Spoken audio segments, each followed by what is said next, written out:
Hello everyone မြစ်စုပါ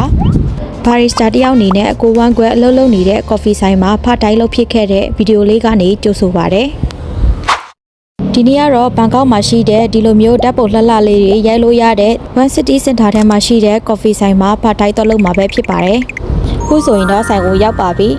ဒါကတော့ဆိုင်ကနေပြီးတော့မြင်ရတဲ့မြင်ကွင်းလေးပါဆိုင်ရောက်တာနဲ့တွေ့ coffee တောက်ရလို့အရန်ပျော်ပါတယ်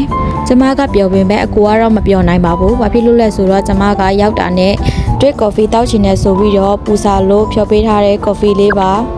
အရန်ကောင်းပါတယ်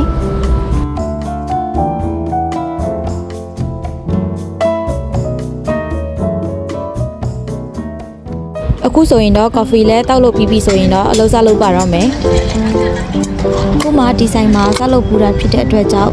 ဆိုင်ရပစ္စည်းတွေနဲ့အသားမကျသေးတာဖြစ်တဲ့အတွက် coffee နဲ့ရောဖြုံမဲ့တခြားသောပစ္စည်းတွေကိုပဲပြင်ဆင်ပေးဖြစ်ပါတယ်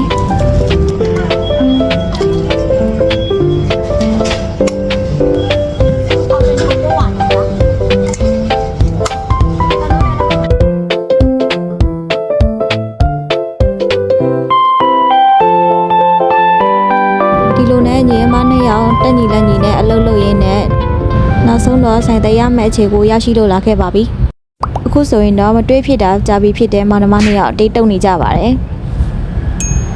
အတိတ်တုံနေတာကြာွားတာကြောင့်ဆိုင်ကိုမြင်မြန်တက်ရှိလုပ်နေတဲ့မောင်နှမနှစ်ယောက်ပါဆိုင်သိန်းလို့လည်းပြီးပြီးတက်ရှိလုပ်လို့လည်းပြီးပြီးဆိုရင်တော့အိမ်ပြန်ဖို့အချိန်ကိုရောက်ရှိလို့လာပါပြီအခုဆိုရင်တော့နှစ်ယောက်သားစကားများရင်လည်းအိမ်ပြန်ကြပါတော့မယ်နောက်တဲ့ဗီဒီယိုမှာထပ်တွေ့ကြပါမယ်